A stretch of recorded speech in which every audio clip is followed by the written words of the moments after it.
আসসালামু আলাইকুম সবাইকে। আশা করি সবাই ভালো আছেন। আজকে হচ্ছে রবিবার।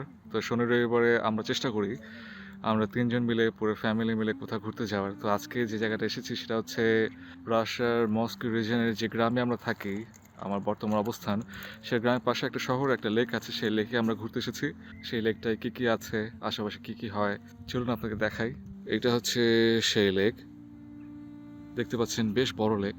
তো সেই লেকে এসে গোসল করতে গিয়ে যদি কেউ কোনো সমস্যায় পড়ে, তার জন্য লাইফগার্ডও আছে। এই যেখানে লেখা আছে স্পাসিতিলনি পুঙ্ক, লাইফগার্ডদের অবস্থান। এখানে মাছও ধরা যায়। আপনি চাইলে বড়শি এনে মাছ ধরতে পারেন, অর্থাৎ আপনি যদি শৌখিন ফিশারম্যান হন সেক্ষেত্রে এখানে এসে মাছ ধরার উপায় আছে। আমি ওই পাশে যাওয়ার চেষ্টা করব। চলুন আপনাকে দেখানোর চেষ্টা করি আসলে কোনো লোকজন আছে কি না যেখানে মাছ ধরছেন। ইনফ্যাক্ট ওই পাশ দিয়ে রোড আছে, ওখান দিয়ে গাড়ি দিয়েও যাওয়া যায় ওই পাশের কর্নারে। আর এই পাশের কর্নারে দেখতে পাচ্ছেন ওই জায়গাটায় যেখানে দেখতে পাচ্ছেন কিছু লোক আছে, ওইখানে বারবিকিউ করার জায়গা আছে।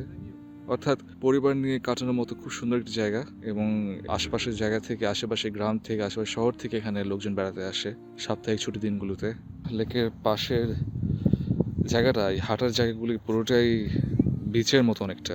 সামারে এই জায়গাটা এরকম খালি পাওয়ার কোনো উপায় থাকে না। যারা সূর্য স্নান করতে পছন্দ করেন তারা এখানে এসে অনেকেই সূর্য স্নান করেন। একেবারে পরিষ্কার, কোনো ময়লা নেই, আবর্জনা নেই।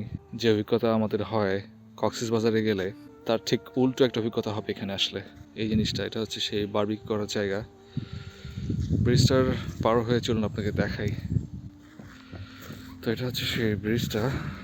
চলুন ব্রিজটা পার হই। ব্রিজটা আসলে এই লেকেরই একটা অংশ।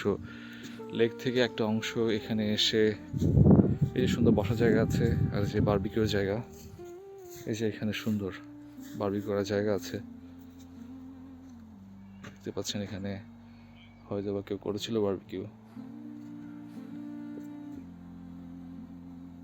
তো এরকমভাবেই আপনি পুরো মুরগি, পুরো গরু নিয়ে এসে এখানে বারবিকিউ করতে পারেন চাইলে।